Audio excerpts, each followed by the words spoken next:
ಒಲೆಯ ದೇಹ ಎಲುಬು ಸೌದೆ ಹೃದಯ ಪಾತ್ರೆ ನೆತ್ತರೊಡನೆ ಆತ್ಮದಿನಸಿ ತಾನೆ ಹುರಿದು ತಾನೆ ಉಕ್ಕಿ ತಾನೆ ಬಸಿದು ತಾನೆ ಆದ ಆತ್ಮಭಕ್ಷ್ಯ ಉಂಡರೆ ತ್ಯಾಗುವೆ ಶಿವನೆಡೆ ಸಾಗುವೆ ಬಾಳೆಲೆಯಲ್ಲಿ ಪ್ರಾಣ ಬಿಸಿದೆ ಹುಣಬಾರೋ ಜವರಾಯ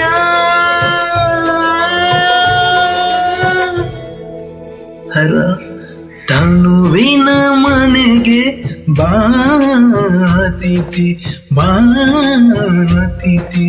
ಬಾತಿಥಿ ಆತ್ಮನರು